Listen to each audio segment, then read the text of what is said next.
Quiero hablarte en esta tarde de dos personas que tuvieron un privilegio que tú y yo ni hemos tenido y probablemente no vamos a tener en la vida.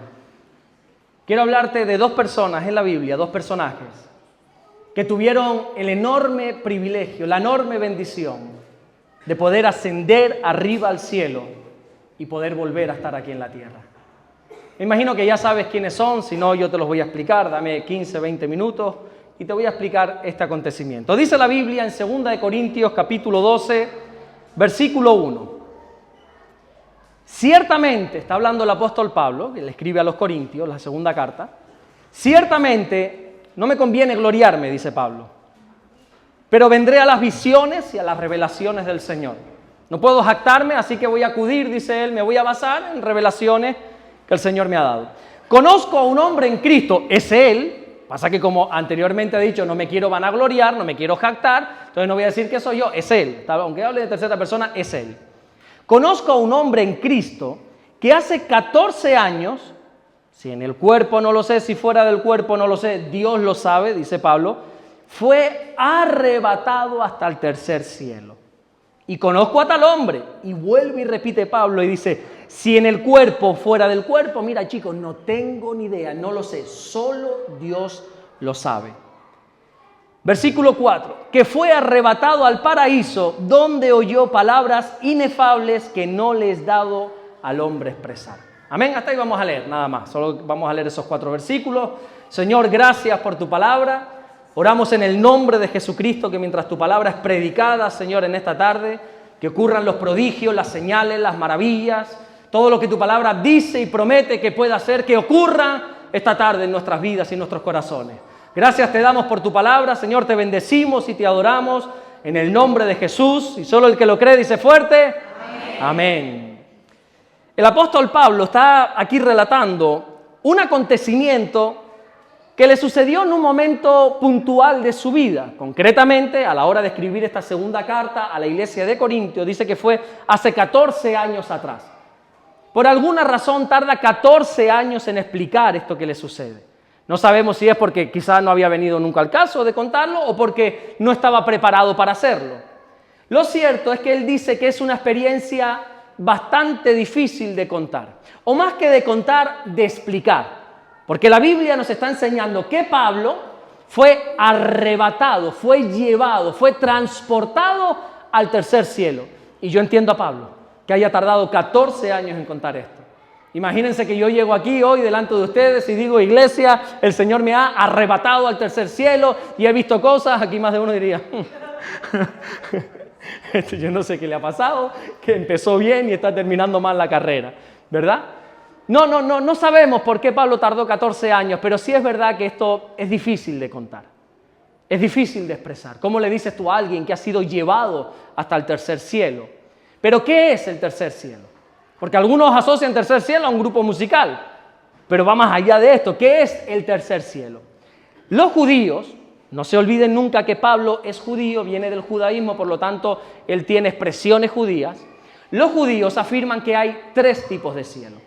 El primer cielo es el que tú ves cuando alzas tus ojos. Si tú tienes la oportunidad después de salir aquí a la calle y mirar arriba ese cielo azul o negro o el que ya veas cuando salgamos de aquí, eso es lo que los judíos denominan como el primer cielo, lo que tus ojos ven. El segundo cielo, dicen los judíos, que es el universo, el que nuestros ojos nunca podrán ver desde aquí de la tierra, ese universo que la NASA está trabajando arduamente para dar algún tipo de explicación, donde están las estrellas, donde están todos los astros, es ese segundo cielo. Y los judíos dicen y afirman que hay un tercer cielo, que es donde está el gran trono de Dios, que es donde allí está Dios, es donde está la morada del Señor, o lo que también se conoce como el paraíso, lo que nosotros conocemos como el paraíso.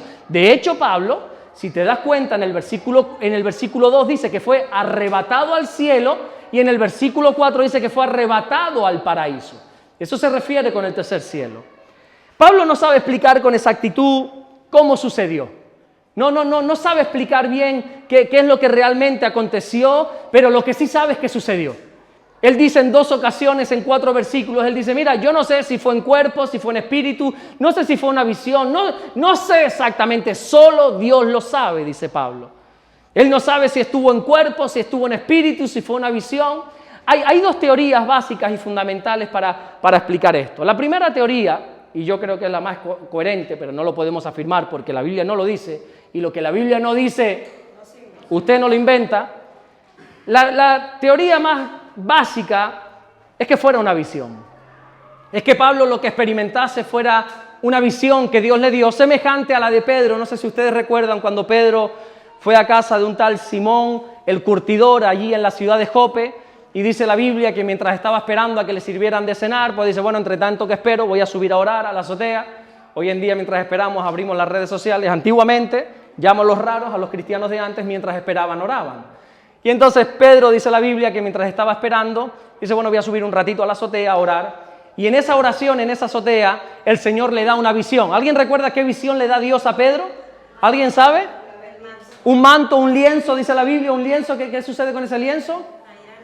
Que hay como unos animales ahí, ¿verdad? Y el Señor le dice, mata y come. Le dice, no, yo no puedo porque, Señor, aquí hay animales que tú has prohibido, que son inmundos. El Señor le dice a Pedro, Pedro, no llames inmundo a lo que yo he creado, mata y come. Le está diciendo, ya no estamos en la ley, ahora estamos en la gracia. Eso tenía que ver también porque ahora iba a recibir, iba a tratar con un gentil. Y entonces, bueno, Hechos capítulo 10, versículo 10, y dice, y tuvo un gran hambre, hablando de Pedro, y quiso comer, pero mientras le preparaban algo, le sobrevino un éxtasis.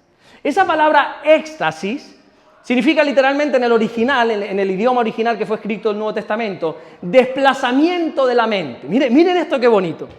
Mientras Pedro estaba en oración en una azotea, dice que su mente, Dios le hizo que su mente se desplazase y pudiera ver algo. Pudiera ver un lienzo que descendía, pudiera tener un trato con el Señor. Bueno, puede ser, lo más lógico es que Pablo tuviera este tipo de visión. Que Pablo no fuera físicamente al tercer cielo, sino que lo que Dios permitió en Pablo es que tuviera una visión como la que Pedro tuvo en la azotea. Y la segunda teoría es que no fue en cuerpo, alma y espíritu, sino que fue en espíritu nada más que Pablo subió, pero yo niego rotundamente esto. Antes de creer que fuera en espíritu nada más, deberíamos de afirmar que fue en cuerpo, alma y en espíritu, que el Señor se lo llevó entero arriba al tercer cielo, le hizo escuchar cosas inefables, misteriosas, que no le es dado al hombre conocer y que descendió. ¿Por qué digo que en el espíritu no? ¿Por qué no pudo ser en espíritu solamente? Y esto, ya les digo que he intentado meter este punto con calzador aquí, pero es que necesito que la iglesia entienda esto. No pudo ser solamente en espíritu, porque cuando nuestro espíritu se separa del cuerpo, muere. El cuerpo y el espíritu, que todos tenemos espíritu, todos tenemos alma, el alma de todas está bien despierta. El espíritu, hay espíritus muertos, dice la Biblia, espíritus dormidos, porque no han entregado su vida al Señor y ese espíritu está apagado, está como muerto, pero todos tenemos un espíritu que está enlazado, dice la Biblia. Y en el mismo momento que Dios, no nadie más, solamente Dios, que dice la Biblia que es el que da la vida y la quita, cuando Dios decide separar el espíritu del cuerpo, es cuando la persona fallece, y no antes. La Biblia dice en Eclesiastés capítulo 12, versículo 6, que hermoso sería que te puedas leer en tu casa desde el versículo 1 hasta el 7, no lo vamos a hacer por falta de tiempo, y dice, antes, miren qué hermoso, antes que la cadena de plata se quiebre, y se rompa el cuenco de oro, y el cántaro se quiebre junto a la fuente, y la rueda sea rota sobre el pozo, y el polvo vuelva a la tierra como era, y el espíritu vuelva a Dios que lo dio. Dice el autor de Eclesiastés, es que deberíamos leer todo el capítulo para que entiendas la comparación tan hermosa que está haciendo de la vejez, cuando habla que las puertas ya se envejecen, las ventanas ya se van oscureciendo, hablando de los ojos, y dice de repente en el versículo 6, cuando el cordón de plata se quiebre. ¿Sabes lo que es el cordón de plata? La médula espinal. Cuando ya nosotros ya no podamos ni caminar. Cuando el cuenco de oro se rompa, está hablando del cráneo, así lo denominan los judíos. Cuando ya nuestro cuerpo se desintegre, dice la Biblia, cuando ya muramos, el espíritu vuelve a Dios. Y no antes. No hay viajes astrales. Para los místicos, para los que ven Cuarto Milenio, para los que ven Saint Germain, para los que van a brujos, para los que se leen la carta, para los que dicen léeme el futuro, no hay viajes astrales. Ninguna persona puede salir su espíritu de su cuerpo y regresar. Solo sale cuando el cordón de plata se rompe. Cuando el cuenco de oro se quiebra, cuando la fuente, cuando la rueda, que es el sistema sanguíneo, deja de funcionar, cuando esa fuente ya no riega. Entonces el espíritu vuelve a Dios. A veces una persona puede estar incluso clínicamente muerta, pero mi amigo, si Dios no dice que se acabó tu vida, no se acabó tu vida. Es Dios el que da y el que quita la vida. No es un accidente de tráfico, no es una enfermedad, no es un problema, ni siquiera, escúchame bien, es la edad lo que quita la vida. ¿Quién es el que quita la vida? El mismo que la da. Hoy hemos celebrado la vida de Lara, por eso tenemos los globitos, hemos celebrado una vida nueva y decimos, Dios, tú has dado esta vida, pero como mismo da la vida, Dios la quita. Es Dios. Y las personas pueden estar clínicamente muertas, pero si Dios no rompe ese cordón de plata, si Dios no quiebra ese cuenco de oro, si Dios no quita el espíritu del cuerpo, ahí no hay nada que hacer. Ya puedes desearlo tú, pero ahí no hay nada que hacer. Hay muchas personas, quizá aquí, no lo sé, lo desconozco, que han estado al borde de la muerte. Y hay muchas experiencias. Cuento lo que dicen. Yo nunca he tenido esa experiencia, gracias a Dios. Guarden silencio, por favor. Nunca he tenido esa experiencia. Pero hay muchas personas que han estado clínicamente muertas, incluso algunos minutos enteros. No sé si más tiempo. Y casi todos concuerdan, no estoy diciendo que la Biblia diga esto, te digo lo que dice la gente. Casi todos concuerdan en que en esa experiencia de la muerte, cercana a la muerte, ven como una luz. Quiere decir que esa luz es el Señor. Yo no te estoy diciendo esto, te estoy diciendo lo que dice la gente. Pero que prácticamente todos los que han estado clínicamente muertos, casi todos, el 90 y pico %, leía una estadística que afirman que han visto una luz. Pero si Dios no saca el espíritu del cuerpo, ahí no hay nada que hacer. Indiferentemente de lo que haya pasado a Pablo, que ya sea en cuerpo, que sea una visión, la realidad es que Pablo por un instante pudo disfrutar de un momento en el cielo. Qué bonito. No sé si fue en cuerpo, alma y espíritu, no sé si fue una visión, pero Pablo por un instante disfrutó de un momento en el cielo. Y ese momento en el cielo que él estuvo, que también desconocemos el tiempo, no sabemos si fue un segundo, si fue un mes, si fueron 10 años, no tenemos ni idea. Fue tan intenso ese momento que dice que él escuchó palabras inefables. Inefables significa misteriosas, y él dice que no les es dado al hombre conocer. No sé qué escuchó Pablo arriba en el cielo, pero dice, no te las puedo decir. Son palabras tan misteriosas que no se te pueden dar a conocer. Son palabras tan fuertes, tan misteriosas, que no te las puedo decir, dice Pablo. ¿Qué le habrá dicho el Señor a Pablo? ¿A cuántos les gustaría saberlo? Yo me hago esta pregunta y digo, Señor, ¿qué le dijiste a Pablo para que él diga, esto no se lo puedo decir? Yo voy a tardar 14 años en contarlo, pero no puedo decirlo. La Biblia no lo narra, así que no te puedo decir qué le dijo. Algún día cuando estemos arriba y veamos a Pablo, yo le voy a decir, Pablo, ¿qué te dijo el Señor? ¿Cuál es ese misterio inefable que el Señor te dijo? Todo lo que se te pueda decir son teorías, especulaciones, aunque uno pueda tener una opinión personal. Pero qué maravilla tiene que ser por un momento estar en el tercer cielo. Qué maravilloso tiene que ser por un momento que Dios te permita estar arriba en el gran trono blanco y ver las cosas como Dios las ve desde el cielo. Créeme que desde el cielo se tiene una perspectiva totalmente diferente a como la tenemos aquí en la tierra. La Biblia dice en 1 Corintios 13:12, también de la boca de Pablo, que ahora vemos por espejo, oscuramente, dice él, mas entonces veremos cara a cara. Ahora conozco en parte, pero entonces conoceré como fui conocido. Este versículo nos enseña que aquí en la tierra vemos como por espejo y uno dice, no entiendo bien esto. Claro, porque tú tienes un espejo moderno en tu casa, pero antiguamente un espejo era un metal que se bruñía, se ceñía un poquito así, te veías oscuramente, dice Pablo. No tenías ni idea, estaré bien, estaré guapo. Amy se miraría, estoy bien peinada. Y diría, no sabemos. Pero dice Pablo, el día que estemos allí, el día que estemos frente al Señor, ahí vamos a conocer cara a cara como fui conocido, ahí lo vamos a entender todo. Muchas de las cosas que aquí le damos mucha importancia, arriba no van a tener nada de importancia. Muchas de las cosas que aquí nos desvelamos, nos dejamos la salud, luchamos, nos enfadamos, las familias se dividen por herencia, por posesiones, por casas, por dinero, y muchas de las cosas que aquí peleamos, arriba en el cielo no va a tener nada de importancia. Y muchas de las cosas que aquí muchos de ustedes no le dan nada de importancia, arriba va a ser lo fundamental. Un día Todos vamos a estar en ese tercer cielo. La Biblia dice que un día todos estaremos ahí arriba. La Biblia enseña que un día todos vamos a compadecer ante el tribunal de Cristo. La Biblia enseña en Romanos capítulo 14, versículo 10, porque todos, y ese todos engloba a todos, ese todos no hace acepción, no dice creyentes o no creyentes, ese todos es todos, porque todos compareceremos ante el tribunal de Cristo, porque escrito está, vivo yo, dice el Señor, que ante mí, dice la Biblia, se va a doblar toda rodilla y toda lengua confesará que Jesucristo es el Señor. Cuando nosotros estemos arriba en el cielo, algunos estarán de visita nada más porque rápido se irán, pero cuando todos estemos arriba vamos a hacer tres cosas. Todos, tú, yo y aquel, todos vamos a hacer tres cosas. Lo primero, vas a doblar tus rodillas delante de Dios. Las vas a tener que doblar sí o sí. Yo no sé cómo va a ser el Señor, si va a ser a las malas, que te arrodilles. Oye, yo no tengo ni idea cómo va a ser el Señor. Lo cierto es que cuando estemos arriba, dice, toda rodilla se doblará. Y tú dices, toda. Aún los musulmanes se van a postrar ante el Señor, toda rodilla se doblará.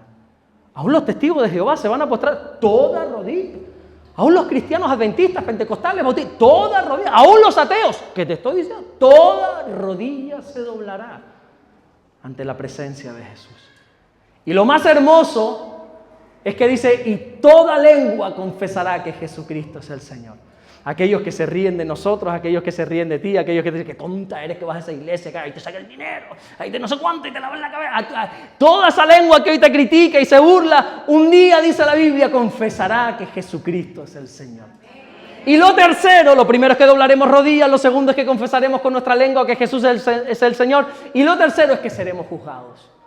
Cuando subamos arriba a aquel tribunal de Cristo, todos seremos juzgados. Desconozco exactamente cómo va a ser ese juicio. No sé si será algo público, no sé si el Señor llamará a Carmen aparte, la juzgará y luego a otro. No sé cómo va a ser. Lo cierto es que todos seremos juzgados. ¿Por qué? Por nuestras obras.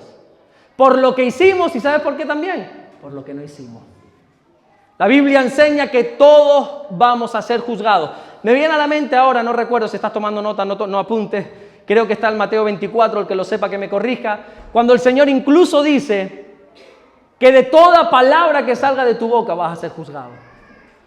¿Cuántos de aquí ya siendo cristianos han dicho alguna vez alguna palabrota? No levantes la mano, vas a ser juzgado. ¿Cuántos ya siendo cristianos han dicho alguna mentirijilla? No levantes la mano. Dice la Biblia que de toda palabra vas a ser juzgado. Todos algún día vamos a estar arriba en ese trono. Déjame hacerte unas preguntas rápidas. ¿Piensas de vez en cuando que un día te va a tocar partir de este mundo? Yo sé que a veces nos da lo mismo. Ya les he contado la historia de mi abuela. ¿Qué decía mi abuela, Carmen? Que todos nacemos ¿con qué? Con la M de muerte sellado en la mano. Decían, todos vamos a morir. Y yo, abuela, dime algo mejor, hombre, no me asustes. Todos estamos marcados de nuestro propio nacimiento con la M de muerte. No, que tétrica esta mujer, por favor. Y ahí está con 104 años y no se muere la viejita. Todos vamos a morir. Sé que esto incomoda a muchas personas, sé que esto no lo plantean, sé que esto a lo mejor ni siquiera hay gente que lo está recibiendo, pero todos vamos a morir. Si algo tenemos en común, todos los que estamos aquí, son dos cosas, que hemos nacido y es que vamos a morir. ¿Piensas de vez en cuando que un día te va a tocar partir de este mundo? ¿Estás preparado para ese momento? Que venga lo que venga. Bueno, eso hablan los necios, los insensatos, los que no planean, pero yo creo que hablando aquí entre hombres, ya los niños están ahí resguardados, siendo educados según su edad, yo creo que estoy hablando con hombres y con mujeres temerosos del Señor. ¿Estás preparado para irte? Voy a cambiar la pregunta. ¿Realmente quieres irte? ¿Qué tal si el Señor te dijera hoy, como le dijo a aquel ladrón en la cruz, de cierto te digo que hoy estarás conmigo en el paraíso? ¿Qué le diría? No, Señor. Yo. A ver, que yo entiendo lo que la Biblia dice en Apocalipsis, el Espíritu y la Iglesia dicen ven. En el Espíritu digo, yo me voy contigo, pero en la carne, si yo razono, digo, ¿y qué pasa con Damaris? ¿Y qué pasa con Rebeca? Y con la Iglesia y con los hermanos, pero a ver si me entienden. ¿Y qué pasa con mi hija? ¿Y qué pasa con mi mujer? Yo quiero envejecer con mi mujer, yo quiero ver a mi hija crecer. ¿Qué tal si el Señor nos dijera hoy, de cierto te digo, que hoy estarás conmigo en el paraíso? ¿Anhelas ese momento? ¿Te alegrarías o le pedirías más tiempo? Un día, todo esto se acabará y cada uno de nosotros pasaremos a la eternidad. ¿Cómo te imaginas la eternidad? ¿Cómo te la imaginas? ¿Alguien piensa en esto alguna vez o soy yo el único que he hecho mi mente a volar? ¿Cómo te imaginas la eternidad? Para que tú entiendas la eternidad, porque nuestra mente simple, básica y sencilla no lo entiende. La eternidad, por más que lo planteemos, no, es algo que no tiene fin. Nuestra mente no capta el concepto eterno. No podemos explicar lo que es la eternidad porque nuestra mente finita no lo entiende. Pero ¿cómo te imaginas la eternidad? ¿Piensas en ella? ¿Sabes que la Biblia dice que es mejor estar en una casa donde hay luto, donde hay duelo, que estar en una casa de fiesta? La Biblia dice, mira, si tienes dos planes y uno de ellos es ir a un funeral y otro ir a una fiesta, a una discoteca, te aconsejo, dice Dios, vete al funeral. Y uno dice, ¿por qué? Porque ahí siempre te paras a pensar. Cuando nosotros tenemos frente a nosotros una caja con una persona dentro, yo siempre pienso, un día seré yo. Dios quiera que sea dentro de 100 años, pero un día seré yo. Un día seré yo el que estén velando. Un día serás tú el que estemos velando. Un día todos vamos a partir. ¿Y cómo te imaginas la eternidad? La Biblia enseña que es un lugar sin llanto, sin dolor, no habrá más llanto allí, no va a haber más dolor. Dice la Biblia que para mí es lo más precioso que Cristo morará entre nosotros, estará con nosotros, será parte de nosotros. Dice la Biblia que no vamos a tener necesidad de sol, no, el astro del sol no lo vamos a tener porque Cristo será nuestra luz, Él nos alumbrará. No habrá necesidad de que tengamos luces, no habrá necesidad de que haya luz ni día ni noche porque Cristo es el que nos alumbrará. La Biblia dice que las calles arriba en el cielo son de oro, que el mar es de cristal. Sea como sea el cielo, lo cierto es que nosotros podremos ver cara a cara a Jesús. Vamos a poder mirarle, vamos a poder observarle, vamos a poder contemplar su hermosura. Y yo no sé cómo será exactamente la eternidad, pero yo quiero ir a ese lugar. Y Pablo tuvo la bendición de poder estar arriba, en el tercer cielo, y de poder volver abajo a la tierra. Y la Biblia enseña claramente, aquí sí por favor abran sus oídos. La Biblia enseña claramente que una vez nosotros partamos de este mundo, nada tenemos que ver con este mundo. En Eclesiastés capítulo 9, versículo 5 dice, porque los que viven saben que han de morir. ¿Cuántos viven aquí? ¿Cuántos viven aquí? Bueno, ya el escritor de Eclesiastés da por hecho, dice, bueno, los que viven saben que han de morir. ¿Usted tiene constancia de que va a morir? Pues digo, si sé que vas a predicar de esto, no vengo a la iglesia hoy. Bueno, pero es que la Biblia hay que predicarla toda. Porque los que viven saben que han de morir. Pero los muertos, nada saben. Ni tienen más paga porque su memoria es puesta en el olvido. A los muertos se les llora un día, un mes, un año, 10 años, una vida. Pero 2 generaciones después ni se acordarán de ese nombre. Van a caer en el olvido, igual que tú y que yo. También su amor, su odio y su envidia fenecieron ya. Es decir, todo lo que hagan en la tierra, cuando uno muera, ya se acaba. Y dice, y nunca más tendrán parte en todo lo que se hace debajo del sol. Los que mueren, nunca más, no hay excepciones, nunca más tendrán parte en todo lo que se hace debajo del sol. Cuando una persona parte de este mundo, nunca más tendrá parte en este mundo. Entonces quiero hacer una pregunta. ¿Qué pasa con los que dicen tener experiencias con personas que ya han muerto? Claro, lo fácil, yo sé lo que muchos de ustedes han dicho, este está loco. Claro, eso es lo fácil, tachar de locos a los que dicen que tienen experiencias con muertos, a los que han visto, a los que oyen. No voy a preguntar cuántos oyen a la gente que ha fallecido, pero lo fácil es, está loco. Bueno, esto es más común de lo que tú piensas. Hay 2 explicaciones para esto. La primera es que es un proceso de duelo totalmente normal. Cuando tú pierdes a un ser muy, muy cercano a ti, llámese esposo, esposa, padres, hijos, alguien muy cercano a ti, es totalmente normal que sientas a esa persona. No que la veas ni la escuches, que la sientas. ¿Por qué? Porque nuestra mente es más básica de lo que pensamos, a la vez más complicada de lo que imaginamos. Y tu mente asocia que cuando llegas a un lugar vas a ver a la misma persona. Te pongo un ejemplo. Yo cuando llego aquí los domingos, mi mente antes de cruzar esa puerta sabe que aquí va a estar Amy, Carmen, Lorena, Lisette, Ruth, Jorge, Mime. Y si no veo a alguien de los que siempre tienen que estar, digo, uy, pasa algo, porque mi mente tiene preconcebido que ahí va a estar. Mire, les pido perdón de antemano, les voy a poner el peor ejemplo posible, pero para que lo entiendan. Cuando se murió mi perrita, digo que es el peor ejemplo porque sé que hay personas que han perdido seres queridos y hablar ahora de la muerte de un perro pues puede parecer hasta falta de respeto, pero déjame explicarte esto. Cuando se murió nuestra perrita, la perrita de Damaris y mía, Kira, yo no es que la viese o la sintiese ni nada, pero por semanas, cuando yo entraba en casa, yo sabía que estaba muerta, yo la enterré, pero yo pensaba que todavía iba a salir de una esquina. No sé si entiendes, si a lo mejor me estoy explicando bien. Tenía todavía la sensación, porque estuve 10 años de mi vida entrando a mi casa y lo primero que veía era un perrito saltando, recibiéndome con alegría. Entonces, cuando ya iba a entrar, mi mente todavía estaba programada para ver a Kira. Todavía estaba preparado para ver ese animal saltando. Entonces me costó asimilar que ya no estaba. Y entonces parecía como que iba a salir rápidamente de la habitación, como que eso. Imagínense cuánto más un ser querido.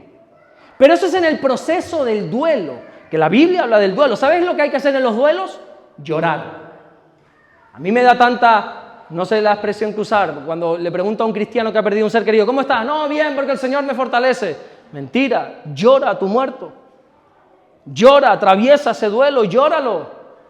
Rásgate las vestiduras, endéchate, entristécete, llora cuanto puedas, llora. Hay que llorar. La Biblia dice que hay un tiempo para llorar. Y si es un tiempo para llorar, no podemos reír, hay que llorar. Y la Biblia habla de un duelo. ¿Cuánto dura el duelo? Bueno, hay duelos de un día, duelos de una semana, duelos como, si no me equivoco, el de José. Corríjame alguno, que lloró a su padre 40 días, dice la Biblia, él no se movió, lloró y lloró 40 días a su padre. Bueno, hay diferentes duelos. Y cuando pasa el duelo, ¿qué pasa si seguimos sintiendo eso? ¿Conoces personas que dicen ver a seres que ya han partido? O que incluso yo conozco personas que dicen que se acuestan, no estoy hablando sexualmente, sino físicamente, se acuestan con su esposo o esposa ya fallecido y que hablan. Y lo peor no es que hablen, es que conversan y la otra persona le responde. Eso ya no estamos hablando de un duelo. Eso ya lo que tengo que decir es que son espíritus inmundos aprovechándose de tus sentimientos para atormentarte. No es normal que cuando una persona fallezca tú digas que sigues escuchándola, sigues viéndola o en el peor de los casos sigas interactuando con ella. Eso no es absolutamente normal. Nosotros no tendremos el privilegio de Pablo de subir y de bajar arriba al cielo, pero también es cierto que cada uno de nosotros tenemos la oportunidad de disfrutar de un pedazo aquí de cielo en la tierra. ¿Y sabes cómo? Es buscando de su presencia. Cuando nos introducimos en la presencia de Dios, disfrutamos de un momento de gloria, de un pedazo de cielo aquí en la tierra. Y más personas de las que piensas, incluso tú mismo seguramente, has hecho esta petición a Dios. El Señor Jesús, cuando nos enseña a orar a través del Padre Nuestro, Él dice en Mateo capítulo 6, versículo 9, vosotros pues oraréis así. Padre nuestro que estás en los cielos, santificado sea tu nombre. ¿Y qué dice? ¿Qué dice? ¿Cuántos hemos orado así? ¿Cuántos le hemos dicho al Padre, venga tu reino? Hágase tu voluntad, de la misma manera que se hace en el cielo, que se haga en la tierra. ¿Sabes lo que le estamos pidiendo? Déjanos disfrutar de un momento del cielo aquí en la tierra. Jesús nos enseñó a pedirle al Padre que venga su reino sobre nuestras vidas, que venga su presencia sobre nosotros, que el cielo venga. Había un cura en Tenerife, digo que había porque ya murió hace 10 años, lo menos, no recuerdo.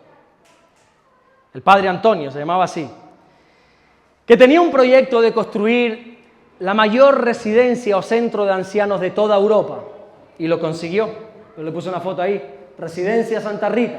Eso está en el Puerto de la Cruz. Todo esto fue, no construido por el padre Antonio, pero sí financiado por él. Y tú dices, ¿y cómo levantas semejante? Yo he estado ahí, eso es una pasada de residencia, a puro lujo para los ancianos.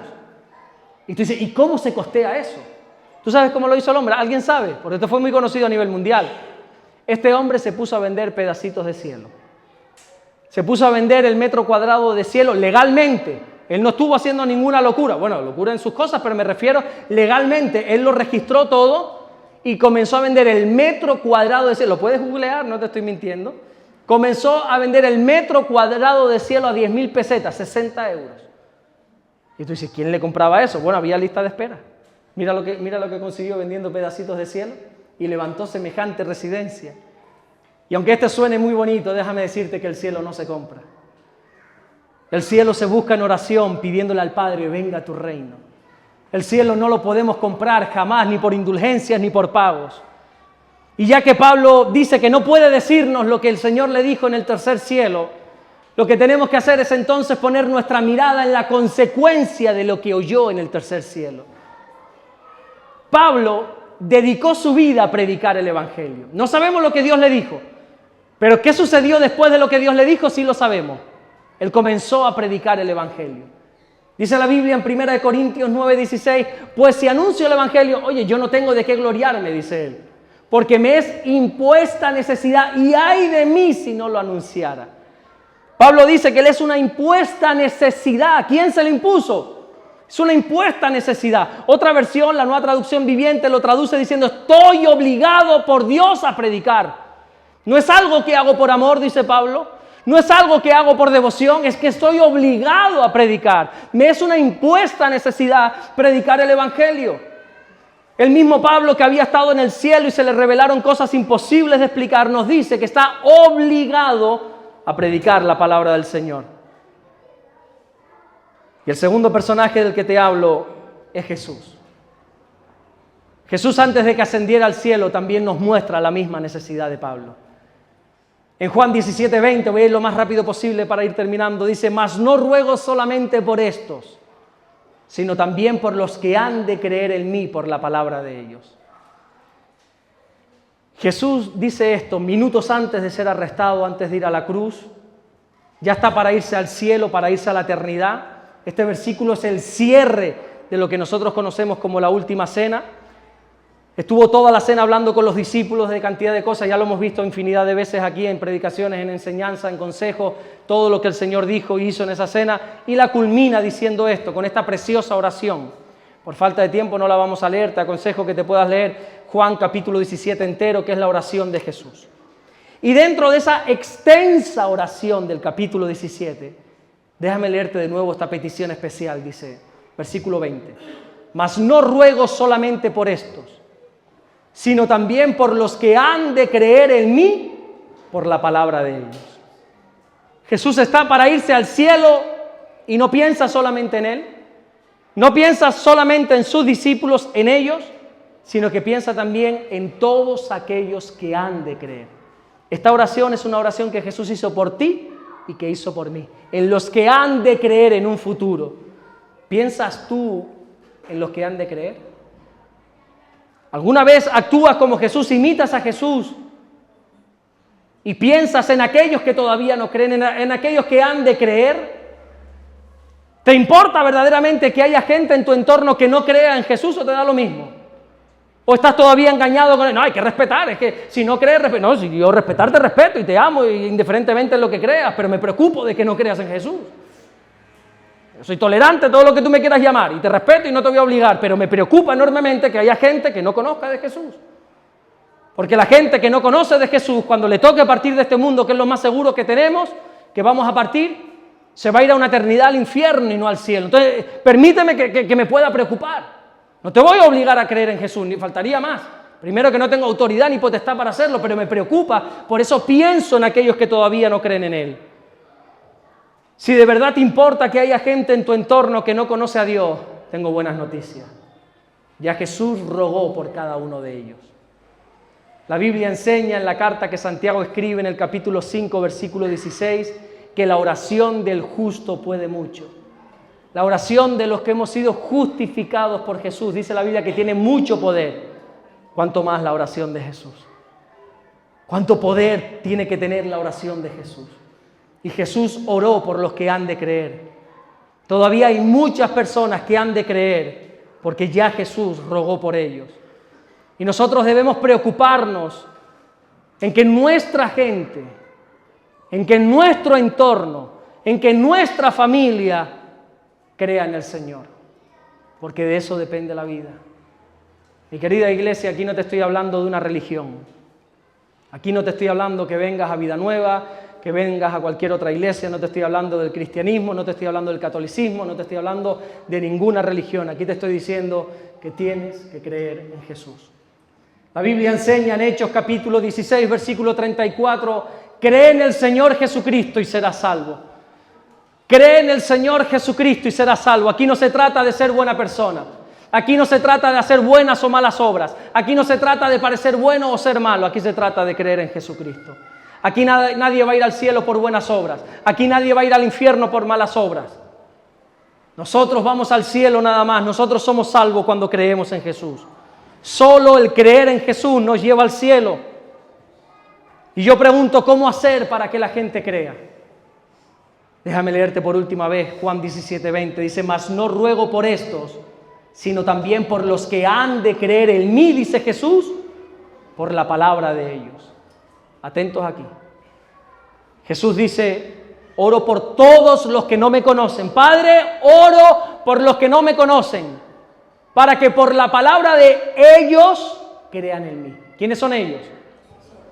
Los discípulos, la iglesia, nosotros hoy en día. Para que por la palabra de la iglesia, para que por la palabra de los discípulos crean en mí, dice Jesús. La gente cree en Dios por la palabra que nosotros los discípulos le decimos. Sal del engaño de una vez por todas, porque nadie va a creer en Jesús si antes no le predicas la palabra. Así dice Romanos 10:14, ¿cómo pues invocarán a aquel en el cual no han creído? ¿Cómo creerán en aquel de quien no han oído? ¿Y cómo oirán sin haber quien les predique? ¿Cómo pretendes que haya gente que conozca de Jesús si no le predicamos la palabra?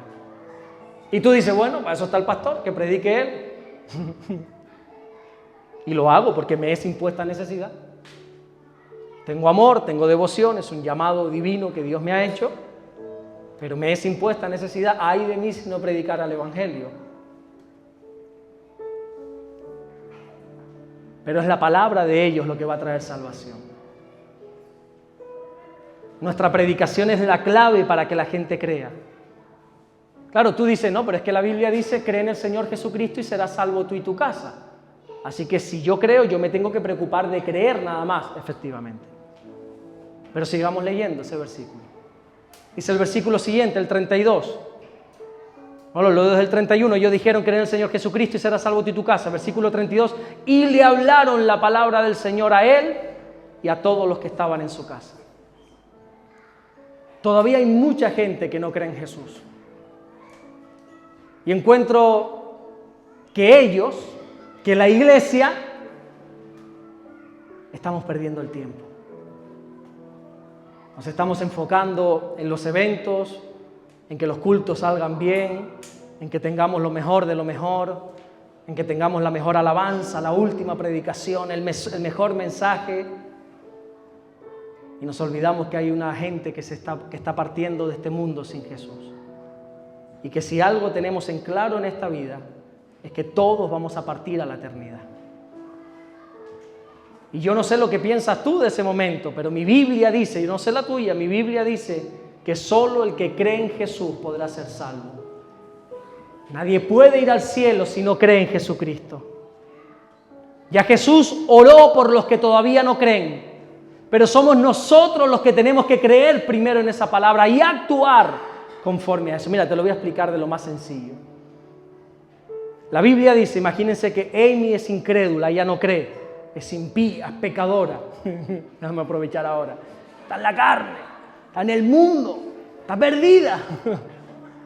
No cree. Pero dice la Biblia que las promesas de Dios son sí y amén. No, pero es que no, las promesas de Dios son sí y amén. Ya Jesús rogó y prometió que ella ha de creer. Sí, amén. ¿Qué sucede? El trabajo de Dios no es tanto lograr que Amy crea, es que ya Jesús oró. La oración de Jesús tiene poder. ¿Cuál es el trabajo de Dios? Que Zapata, que sí cree en Dios, crea que Amy pueda creer. Parece un trabalenguas, pero es más profundo de lo que piensa. Me hierve la sangre cuando la gente dice es que el majorero es duro. Es que al majorero le cuesta creer en el Señor. Mentira. Ya Jesús ha rogado por los que han de creer en esta tierra. Somos nosotros los que nos llenamos de excusas para no predicarles la palabra. Como español me hierve la sangre cuando los de fuera dicen que España es el cementerio de los misioneros. ¿Alguien ha escuchado esta expresión? que España es el cementerio de los misioneros. ¡Mentira! Dice, no, es que todo misionero que acaba en España se acaba apartando porque España es dura. ¡Mentira! Ya Jesús oró por los españoles. Ya Jesús ha clamado, gracias a Dios que alguien lo creyó. Gracias a Dios que Jesús ya clamó por este pueblo. El problema está que nosotros como cristianos, como discípulos, nos cuesta creerlo. Ay, ¿cómo le voy a predicar a este? Si Dios mío de mi vida, este está duro. No es casualidad que Pablo, que estuvo en el cielo, dedicara su vida a predicar del Señor. Y de la misma manera no es casualidad que Jesús, teniendo acceso al cielo, se preocupara también de predicar la palabra. La máxima preocupación de ellos fue la misma: predicar el Evangelio. Y hoy en día la iglesia está distraída. Hay una impuesta necesidad sobre nosotros como iglesia, y es predicar el Evangelio. Y hay una mayor necesidad todavía en aquellos que no creen en Jesús, que es creer en Jesús. Escuchen bien, porque no estoy hablando ni de iglesias ni de religiones. No creo en las religiones. No creo en las religiones. Las religiones significan normas, reglas, ritos. Yo no creo en una religión, ni en una ni en la otra, en ninguna. Yo creo en Jesús, que es el que me da vida eterna. A mí una iglesia no me da vida eterna, a mí un pastor no me da vida eterna, a mí un cura no me da vida eterna, a mí nadie me da vida eterna salvo el Señor Jesucristo. Mi mensaje que te quiero transmitir en esta tarde es: predica la palabra, y si no crees en Jesús, tienes una urgente necesidad de creer en esta tarde en Él. Señor, te doy las gracias. Gracias por tu palabra, Señor, gracias porque tu palabra nos redarguye, nos enseña, mi Dios. Y quiero orar por tu iglesia, Señor, en esta tarde para que despierte, Señor. Para que despierte de toda somnolencia. Despierta tú que duermes, dice la Biblia. Despierta a los valientes, a los guerreros.